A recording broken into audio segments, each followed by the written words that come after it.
Hi everyone, I'm Connie Roberts. Welcome to Pocono Landscape Challenge TV show. We're putting a little twist on it this month. We're at a Chestnut Hill Nursery longtime client, and we're going to see how Master Gardener Pam takes care of her gardens.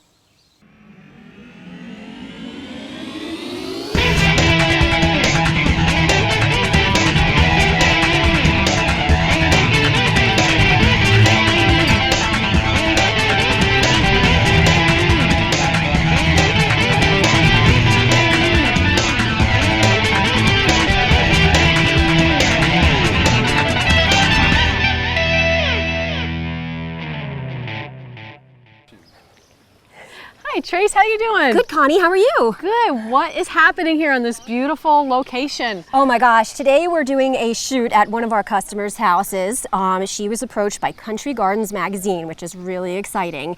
And they're doing a photo shoot for their magazine. It's gorgeous. So we're going to meet with Pam and she's going to tell us what she has going on here. Great. In the meantime, I'm going to go spruce up some window boxes and you can go over to talk with Jim and Pam and see what they have going on.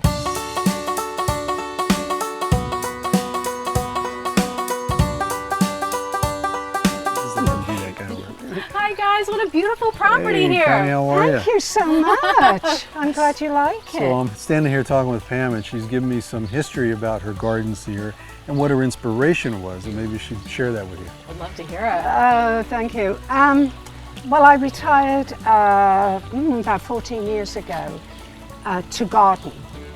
And the dream that I had was to make an English cottage garden. You notice I'm not Pennsylvania Dutch, right? My dream was to make an English cottage garden here in the Poconos because that's how I was raised, with my grandmother's beautiful cottage garden. My dad grew roses, my granddad vegetables, and they were award winners. So, and my mother carried on the tradition too. So that was my dream. And it's taken me 14, 15 years, and this is the result. It's been very difficult. It's not like gardening in England. It is beautiful here. Yeah, it's a little tougher in the Poconos, as we all know. But this is only a small portion of her garden. You should see some of the other things she has here on site. I'd love to have a tour. I would love to give you a tour. Let's do that.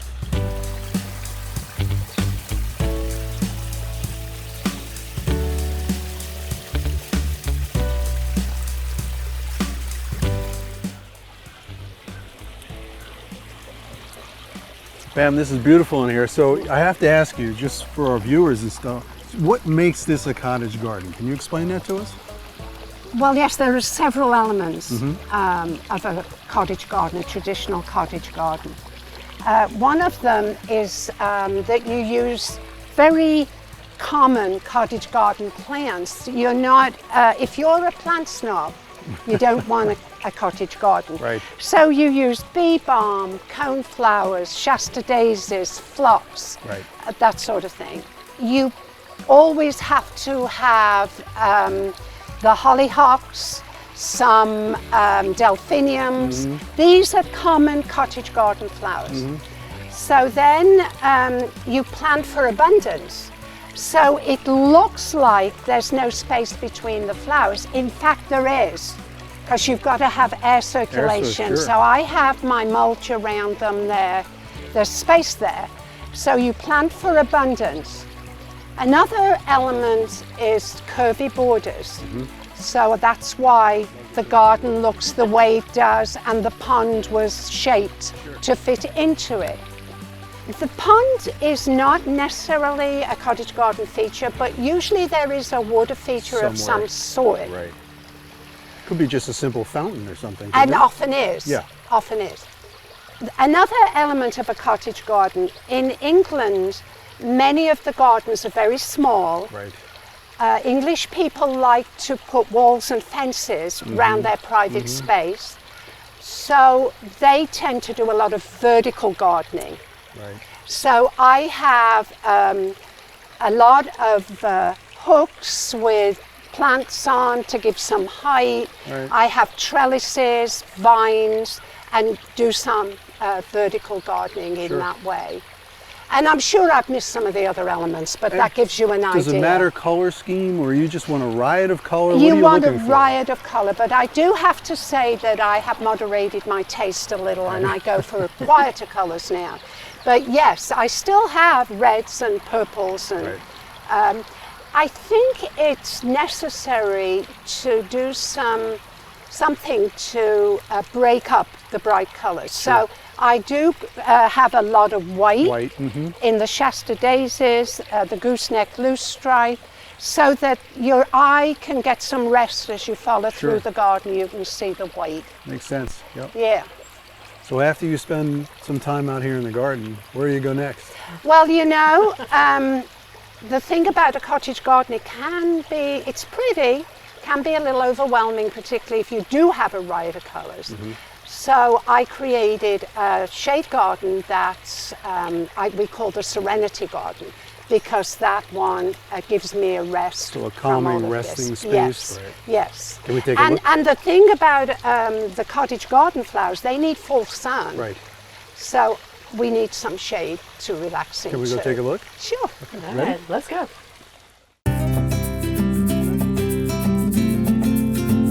Beautiful back here, Pam. Yeah, this is what we call the Serenity Garden, Right. because I try to keep it as serene as we possibly can. Yeah. And you're doing that how?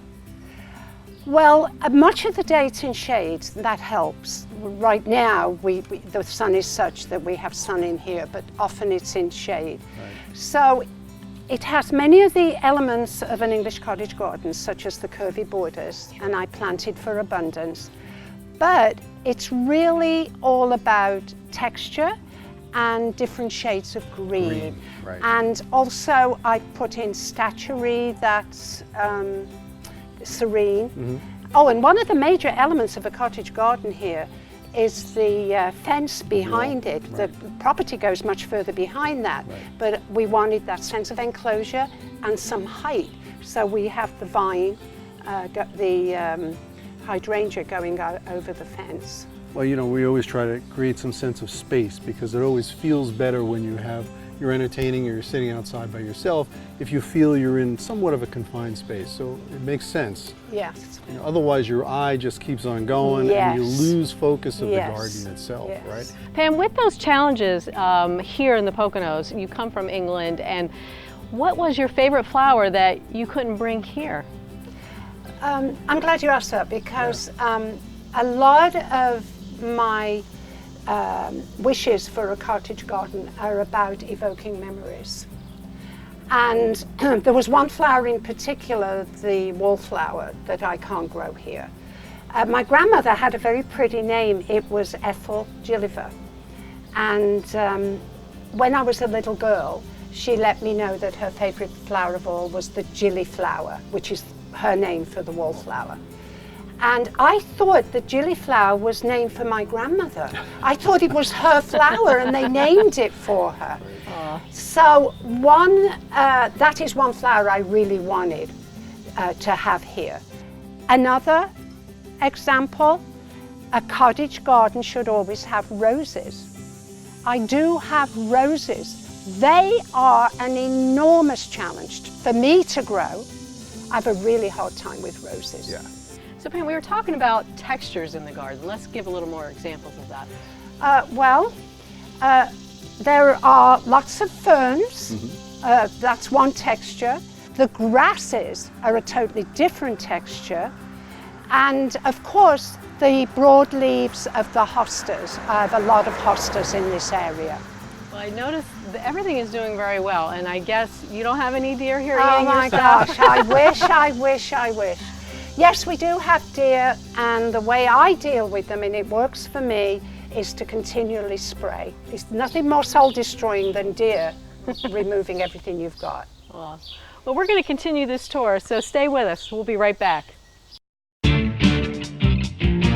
Coming up next, a garden that takes care of a water problem. First Northern Bank & Trust is your local loan specialist for both personal and business needs. Our local decision makers offer fast approvals and customized financial solutions, helping you reach your goals. First Northern Bank and Trust combines friendly service with the latest technologies to make banking quick, easy, and convenient. We continue to grow in Carbon, Lehigh, Monroe, and Northampton counties. Serving you with 11 local branches, First Northern Bank and Trust, member FDIC, equal housing lender. I'm Summer Autumn. I play a heating and cooling expert on TV, changing filters and maintaining air handlers. But when I have a real HVAC problem, I call the experts at RJ Groner. You never want to be too hot or too cold. Don't wait to have your heating and air conditioning checked. RJ Groner is ready to help at home or at work to get the job done right. Whether it's an installation or emergency repair, call us at 570-421-7260. There's still time and still a great selection. Plant now for fall color. At Chestnut Hill Nursery in Broadheadsville, everything in the store, buy one, get one half price. Choose from trees, shrubs, perennials, garden deco, pottery, and more. Don't let another season pass. Create the garden you've always wanted. Chestnut Hill Nursery, Route 209, Broadheadsville. Visit us at chnursery.com and on Facebook. Discount applies to the regular each price of cash and carry items only. Does not apply to planning services, gift certificates, or prior purchases.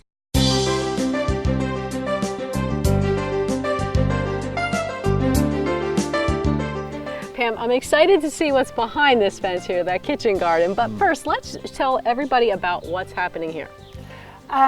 This is an extension of the cottage garden, and it's new. So what had happened, this is obedient plants. It's not in flower yet. It's a cottage garden flower with a nice blue spiky flower. But it's not very obedient.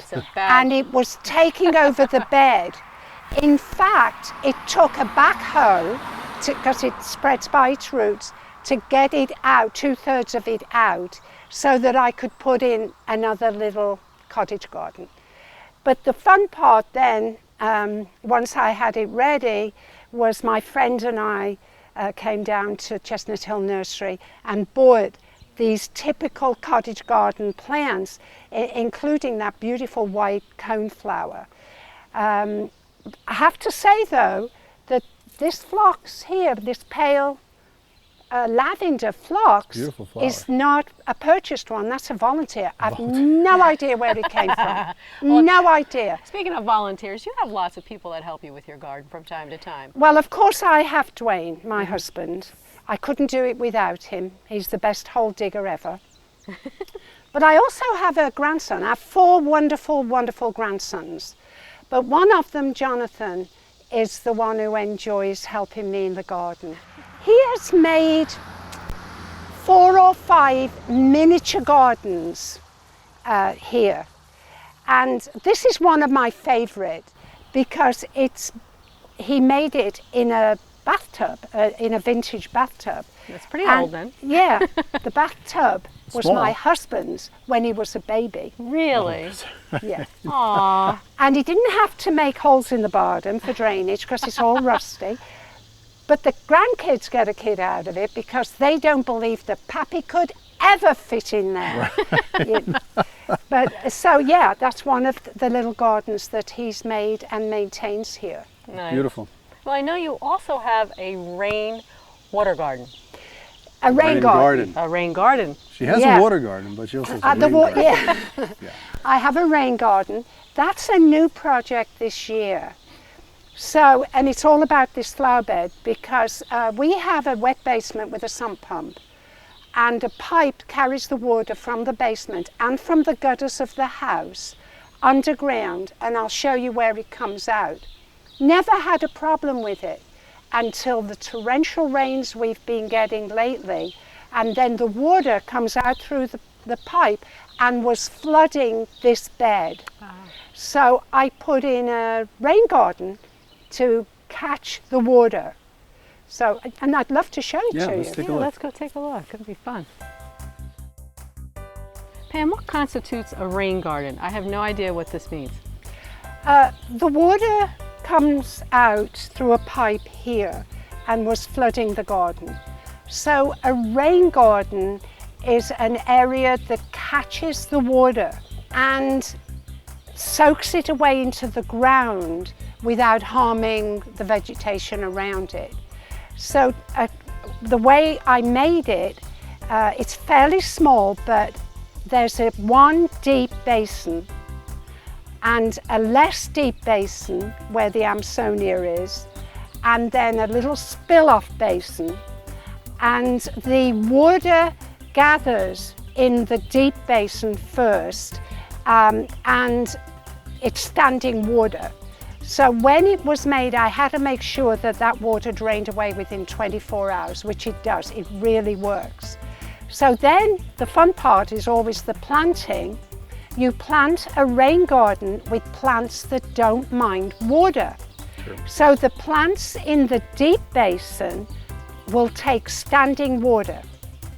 They're irises, all of the plants in this rain garden are native plants. Joe Pye, the tall shrub, that was already here.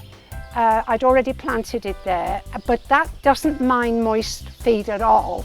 So that's a good one to have there. There's a ledge around the top that doesn't have standing water, but it's always moist. So I planted flowers in there that will take the moisture. But I'm very proud of it because it really works. It keeps the water out of my cottage garden flower bed. That's awesome. Isn't that great? Yeah. All right, well, let's go to the kitchen garden now. Up next, a tour of Pam's square foot gardening. Community. It's where we work. It's where we play. It's where you'll find First Northern Bank and Trust, offering community banking services. First Northern Bank and Trust is a family-owned and operated bank. Our local decision makers offer fast approvals and customized financial solutions. Plus, we keep your money right here in the community, stimulating local economic growth and providing jobs for our friends and neighbors. First Northern Bank and Trust, member FDIC, equal housing lender. Hi, I'm Rhonda Rehab. I play a house rehabber on TV, redesigning and flipping homes. But when I have a real house nightmare, I call the experts at RJ Groner. Need an installation or repair? Call RJ Groner. We'll have one of our team members out to appraise the situation and get you up and running. Customer service is our #1 priority. Whether it's an installation or emergency repair, call us at 570-421-7260. The first ever Great Pocono Raceway Air Show. Don't miss it. Planes of all kinds and thrills every minute. August 24th and 25th. Kids 6 and under are free. Purchase your tickets at PoconoAirShow.com.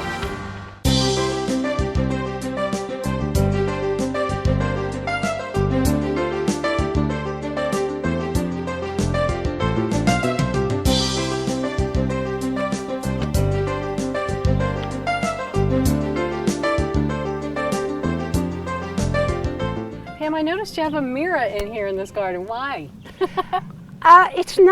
It wasn't traditional in a cottage garden when I was a kid, but when I go back to cottage gardens now in England, I see them. So I put one in every garden. I did notice I think it gives some depth to the garden, another little surprise. Sure. Another thing that I see in English gardens now that my grandmother never had, but every one I go in has a bird cage with an ivy in it. Is that right? So you see that in my cottage garden too. But this is my kitchen garden, and in England flowers are planted amongst the vegetables. So here I also have my cudding garden, and they help pollinate the vegetables. Sure. They attract the pollinators to pollinate the vegetables. Okay, nice. Yeah, and they help with the insects as well, don't they? Yes, certain ones in particular, like the marigolds, the bad bugs. Marigolds do that. I have lots of marigolds. And I just planted for the first time a daisy that isn't in bloom yet, that's supposed to be very good for the insects. Right, the zinnias are absolutely gorgeous. And my zinnias. This one is my all-time favorite. It's beautiful. It's called Zowie. It is beautiful. Good name. Yeah. There you go. Yeah. So tell us, why do you box out your vegetables? Well, I have two reasons. One is because I do square foot gardening, so it makes it easier to do that. But the other reason is you notice that there is a large walnut tree Right. very close to this garden. And walnut trees, through their roots, give out juglone, juglone, the poison that will kill your vegetables. Yep. So I raise them up. They're in soil I make, not in the ground, to avoid the juglone. Wow, that's a problem solver right there. Yeah. I didn't know that. You said square foot garden. What does that mean to folks at home? It's a very intensive way of gardening. It was devised by a guy. His gardening divides each bed into square feet, and he specifies how many seeds to plant in each square space. foot. So it's very intensive, no weeding. So for example, these are my beets, Yep. my red beets. Yep. They're coming on very well. In I fact, see I that. can pick Oh, some yeah. soon. Wow. This is all square foot. The frame is in there, Mm-hmm. and you plant 9 seeds to a square foot for beets. Do you actually lay out a grid when you plant them? There is a grid in here. Is there? It's just hidden by the I see. plants, Right. a wooden grid. You can Or actually maybe I see took them it growing. out. Maybe I took it out. But I do have grids. You can see one over by yeah. the bush beans. So you need a grid. You have to. So I have a Yep. wooden grid for each garden. And so much more efficient than growing in rows with Sure. all the space between the rows. I've been doing this for 15 years, and it's my preferred way to do vegetable So gardening. does each variety have a different count of Yes. seed in that Yes. square foot? Right. Yes. Right. Yes. Yes. So the zucchini, for instance, you put one Sure. in Right. 3 square feet. Right. You know. Tell us, what do you have going on with the building? That's my potting shed. That's my retreat. That's my little place I go when I'm hiding. And it's She fab- shed? I don't call it a she shed because that name wasn't invented when I first got it. But I kind of like it. Yeah. You know. I start a lot of my plants from seed. 2 years ago, we had the addition of the cold frame. And that really extends the seasons for me, really. We were taking lettuce out during the first snow. I can start really early in the season with my planting in there. We just grow vegetables that we like. I've experimented for years and tried new things, but I just stick with what we like best, and just enough for the 2 of us, pretty much. Actually, And that's good advice. Stick with what you like. Yeah, it works well. Still ahead, a final word from the master gardener. There's still time and still a great selection. Plant now for fall color. At Chestnut Hill Nursery in Broadheadsville, everything in the store, buy one, get one half price. Choose from trees, shrubs, perennials, garden deco, pottery, and more. Don't let another season pass. Create the garden you've always wanted. Chestnut Hill Nursery, Route 209, Broadheadsville. Visit us at chnursery.com and on Facebook.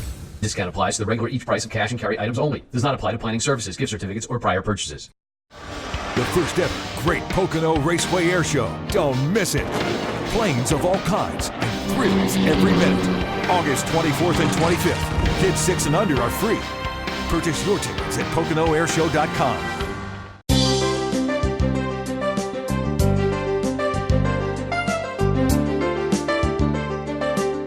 Welcome back, everybody. What a fantastic tour we had here, Pam, of your gardens. I love it. Everything is so beautiful.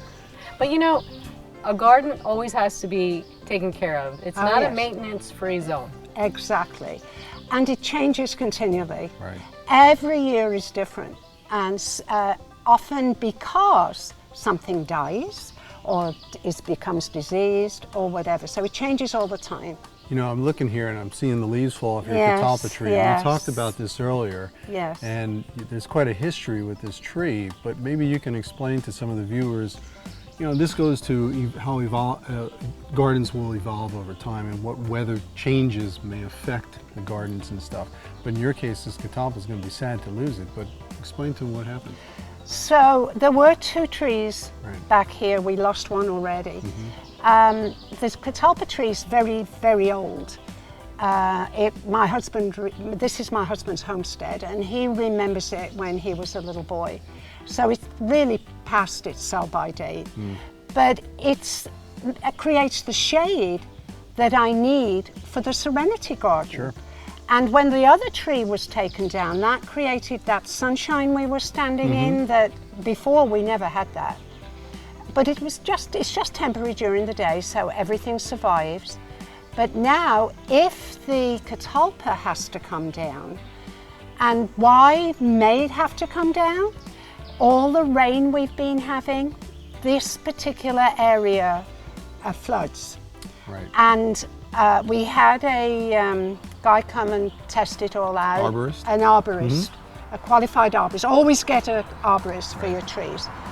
And he took samples of the roots and they're rotten, so it may well have to come down. I haven't heard from him yet. He took some bark and branches to be tested in the lab, but we're hoping to save it, but it may have to come down. If it does, I lose the shade completely. Sure. So what am I going to do about it? Yeah, what are you going to do, Pam? Well, the thing is, you got to be creative and you've got to think ahead a little bit. Now, you've told me you already thought you were going to put a new tree in its place. Yes. A maple this time. Yeah, a red maple, which doesn't mind the wet feet, exactly. Yeah. So these are the kinds of things that you've got to remember Yes. when you're doing these plantings. And if something's not doing well in an area, you've got to pay attention. Sometimes you can alleviate the problem or cure a disease or something, but in other times it may be a cultural problem and that plant's never going to be happy in that spot. You never move plants here, do you? Oh my gosh, I move plants constantly. Right. Just ask my husband, he's the one who digs the holes to plant them and then digs another hole to move them. Right. And he'll tell you, I move plants constantly. Right. The comment you made about a garden never being maintenance-free is so very true. But that's the fun. I mean, that's what I enjoy doing, is maintaining my garden and having it look lovely. But I have this vision of how it should look. It's never met the vision yet. Right. Work in progress. It's always, a garden is always a work So in you're progress. never satisfied with your garden. Never, never. It's kind of a good thing in a way. Yes. So as you can see, Pam is a true gardener, kind of a rarity anymore. It's really a pleasure that she has invited us to come by, look through her gardens and stroll through there and look at her plants and understand where all her inspiration comes from and how she's constantly working at it. And hopefully you guys have gotten to see a little bit of what you can do in your own home or we can help you get started on. But more importantly, keep in mind that just like everything else, and you mentioned this, nothing is forever, nothing is maintenance free. There's always something that's going on that needs to be evolving. So I hope you enjoyed this tour. We've had a blast. I mean, it's been a beautiful day here. Yeah, thanks, and Pam. thank you very much. Thank you so much for coming. It has been fun. I really enjoyed it. Thank you so much. If you want to have some conversation with Pam, she does have a blog site. So if you go to our Facebook page, you can connect with her blog site there. Her email is there. And I'm sure she'd be very happy to answer any questions that you have. I will, definitely. Thank you. Thanks for watching. We'll see you next time right here. Well, today we're doing a shoot here at Are you a bit more impressed? That's great. That was a lot of work great. and a lot of money. Do you know how much native plants cost? Jim, you like my she shed? She said. No, I'm not She saying said that. she shed. Benny Hill, filth. Nothing but filth. You're not watching that. Jim, wait, tripping.